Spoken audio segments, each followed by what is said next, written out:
Good morning and welcome to another episode of Hunting, Shooting and Tom. Today we're on the part 2 of the Gundog First Aid. So Emma's going to be running us through some bandages, and also we're going to be doing a bit of a Q&A, going through some of the stuff that we're selling on Instagram. So stay tuned, it's going to be great.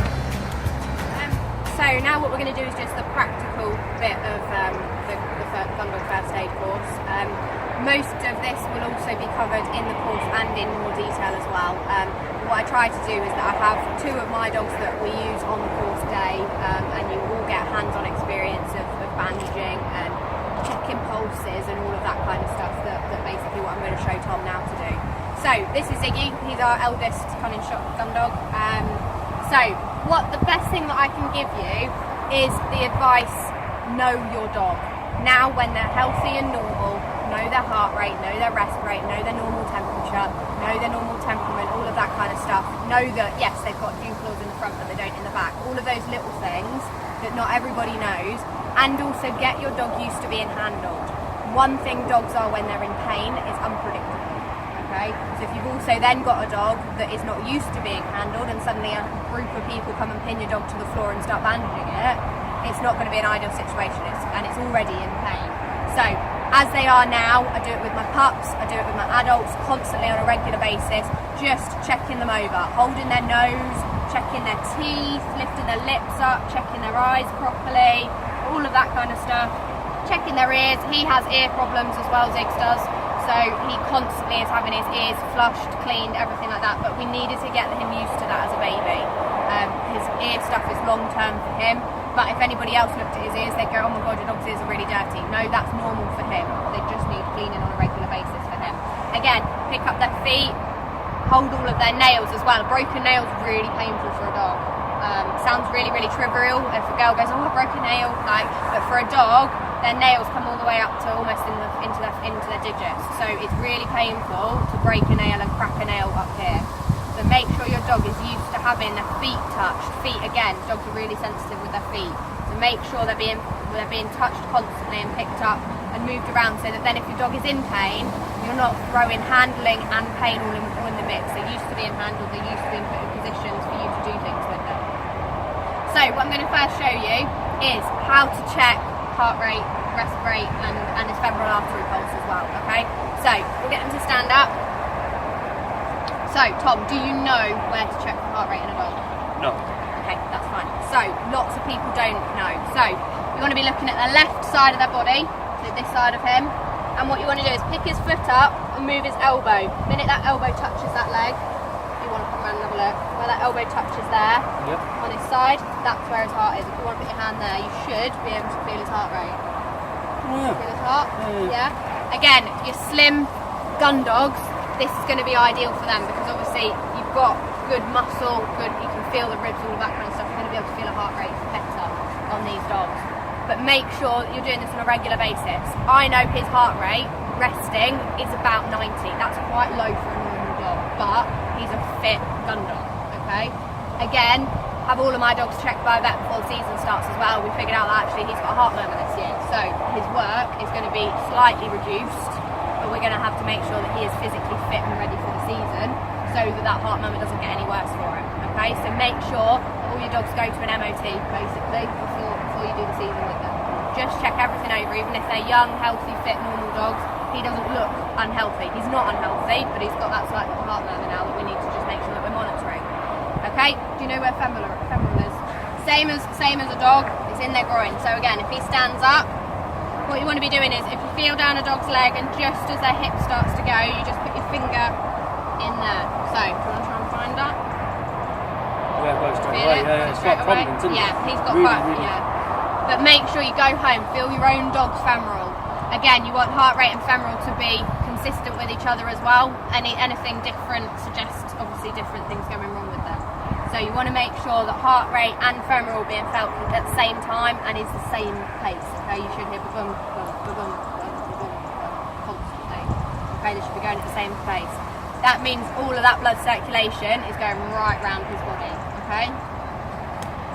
So that's number 1, is get to know your dogs and get them used to being handled on a regular basis. Pick up their back legs, make them flex, pop them back down again, hold their tails, move their tails around, make sure that you know every part of your dog inside out. Same as the ground you're going on. Make sure you know the ground you're going on, where the barbed wire fences are, where the rabbit holes usually Where are. the slurry pits are. Where the slurry pits are, exactly, okay? I like that one. Right, bandaging then, okay?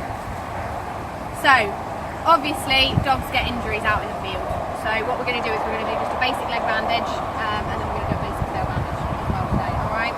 We're not going to, in the course I cover head bandages and eye injuries and things like that, but they are slightly more complicated, okay? So anybody's more than welcome to ring me or message me about eye injuries, but we won't cover them in the video today, because they are a bit more complicated and they do require veterinary assistance in most cases. All links to, so you can message her, all links will be in the description, along with the description of what best to have in your field kit, essentially, your field first aid kit.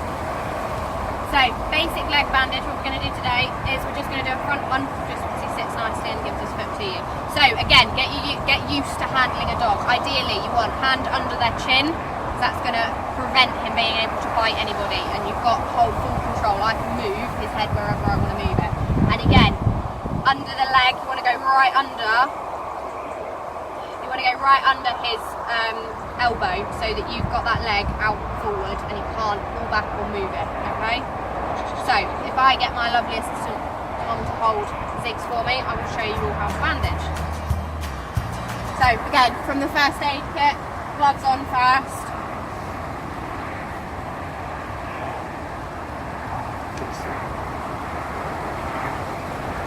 And then, I'm going to ceruleum your hands, disinfect your hands.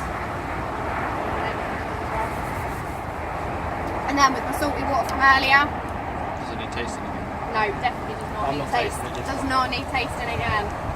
So you just want to make sure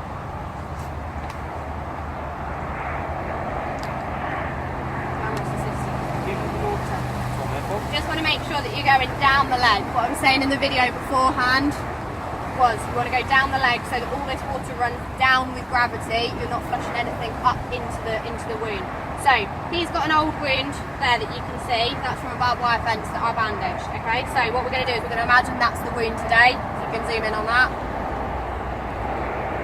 We're going to just flush all the way down, okay, and just make sure that all of that is ready and nice and clean. So you want to start again at the top, go all the way down that leg. Just let it run off, okay? So, that's nice and done, ready to go, ready to bandage.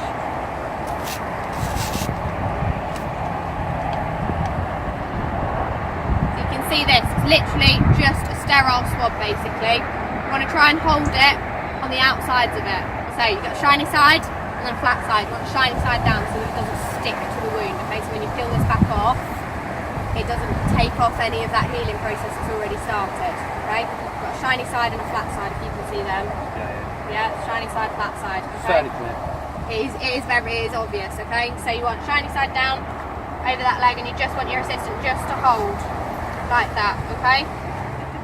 So again, again you go, but these are the things you need to know. You need to know where your hands go, where they're not in the way, okay? Ideally, I want to be bandaging from the bottom upwards. So hands there and there are going to be exactly where I'm bandaging.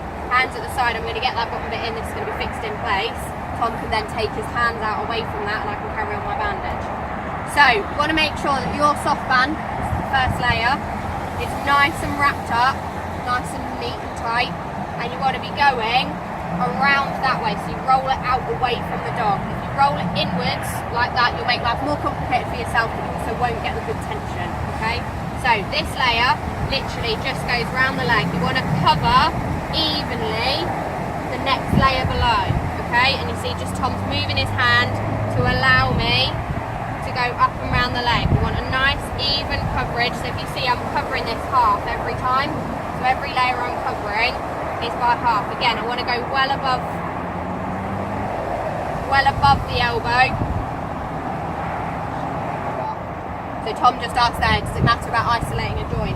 Not in these kind of bandages, because the idea is that you have even pressure all the way through. Again, this injury was on a joint. I'm going to have to isolate it. If you go above a joint, that stops that whole bandage slipping downwards again. Okay. Yeah. Don't forget, dogs' legs are better designed than horses' legs. well. Yeah, because that's all. They are, yeah. I used to deal with a lot with horses, so that's kind of where I get a bit of knowledge. Obviously, some of it transfers, not all of it. Yeah. So ideally, you want to be bandaging from the bottom upwards. Again, that relieves all that tension, so you don't get. What I don't want to see is really, really tight here. You should be able to still get your fingers underneath this bit. This is literally, it's just a light pressure bandage, again, until you can get to the vet. Just stops this bleeding and keeps this nice and sterile and clean, okay? So then what you want to do is start with this conforming layer. So this is what causes the tension, okay? So again, you wrap around like that, and then you unwrap, and you wrap around the front, and you wrap around. You pull it out here, and you wrap around the front. So you always pull the tension around the Yeah, front, like the back yeah, tension, again, tendons, yeah. Same as with the horses there. Yeah, there you go. See, I do know something. So you pull out, and then you wrap round, and that means all of this, if you notice, all the way up there, if you can get a close on that, all of up there is all exactly the same tension all the way across. All of this, because you can see it stretch, all of this is the same size all the way up the leg. And again, pull up and round. And pull up and round, okay? So you just want to hold that there, and then get your assistant just to hold it. Don't want to see anybody tucking bits in, because that's where you cause irritation onto the dog's skin, okay? Last bit is your vet wrap. Again, this is nice and easy to use, it exactly the same as your conforming layer, okay? So you start on top, and you wrap round, and then you pull back out again, and you wrap round. And you pull back out again, and you wrap round. And if you notice all my sharps are the same size, that's what you want, that's the good tension. So you pull out, and all the way round. Veterinary 101, make sure your sharks are the same size. And you pull out and back round, and then you just rip it off at the top, okay? So, if you want to put your fingers up and down that, can you get your fingers up and down at the same, so you know that's nice and loose for the dog, okay? So it's not going to cause any damage to him, you're not going to get any pressure build up here or here, and you're not going to cut off the circulation to the bottom of the leg. So what you want is fluid to be able to go all the way down that leg. Yeah, so the injury is just here. And you want to be able to not cut the circulation off to the foot, don't want to amputate his foot, and you don't want a big pressure build up here. All of this is just his muscle still, so there's no fluid build up here. This could stay on for the rest of the day if you wanted to work him, alright? So next one is obviously a really, really common injury, is a tail injury. Nightmare, because dogs don't really know that they've injured their tails as well, so they'll continue to wag even when it's like pee and blood everywhere as well, okay? So, ideally what you want is, you want to make sure that your dog is nice and square and being held nicely so he doesn't move. Then ideally what you want is somebody to hold at least the base of the tail and the top of the tail while you're doing this to start with, because obviously him wagging while I'm trying to bandage is not ideal. You want him nice and still, okay? So what I tend to do is, because we're using tape on this one, I tend to not put gloves on. The tape sticks to your gloves, and it's an absolute nightmare to try and get it actually on the dog. So this way hand sanitizer comes in nice, so just put a little bit of that on, just make sure it's all wrapped around all of your hands, and then we're good to go. Again, got the swab layer, okay? So we're going to end up with his injury, imagine it's right here, okay? So we've flushed it, we've all cleaned it up, we then apply this again, shiny side down, wrap it right round, and tuck it right in. So it's like that, okay?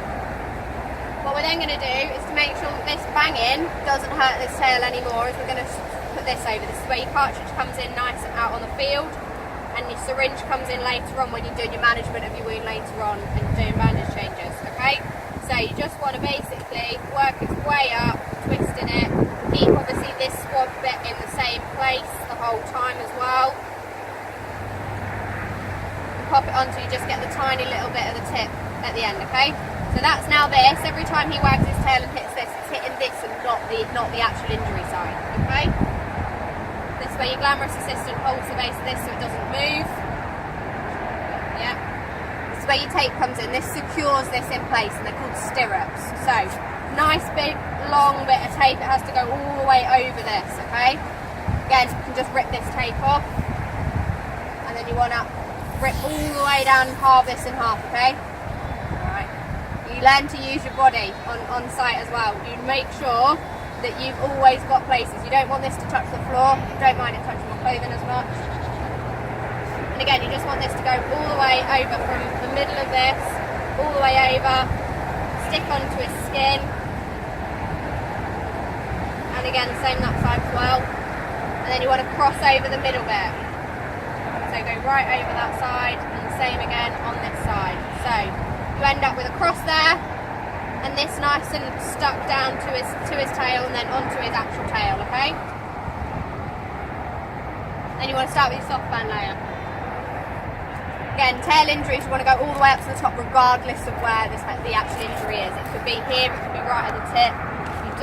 You just want to bandage the whole thing.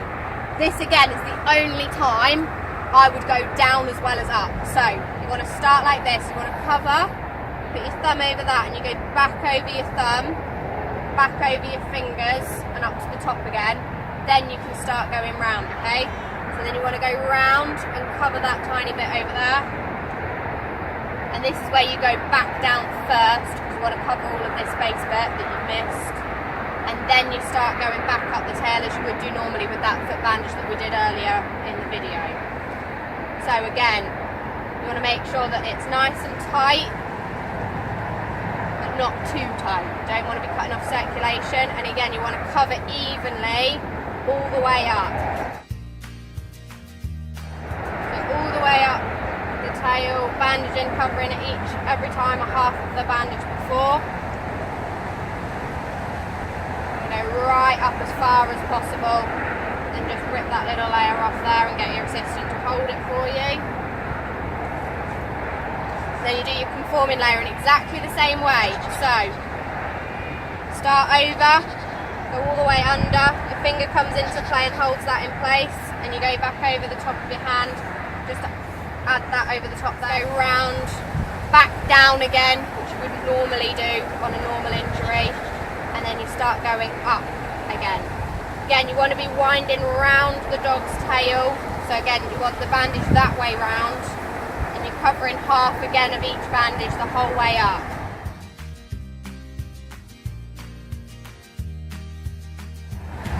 Let's just make sure you get even pressure all the way.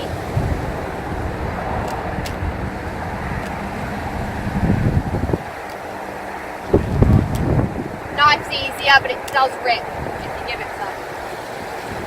That's the technical term. So again, with your vet wrap, you want to make sure that you are going the right way round. So vet wrap's really nice, it's got a dull side and a shiny side. Again, you want shiny side out. So again, you go over first, pull it out, go round, pull it out and go round again so you get the right tension. And then you want to go just flip it over and start going around the tail, okay? Again, tension at the bottom doesn't really matter because you've got a cartridge there or you've got your syringe there, so it's not a massive problem how messy this bit looks at the bottom as long as it stays on, okay? As soon as you get to the actual tail, that's where you want your good pressure. So my tail starts actually there, that's where the syringe finishes.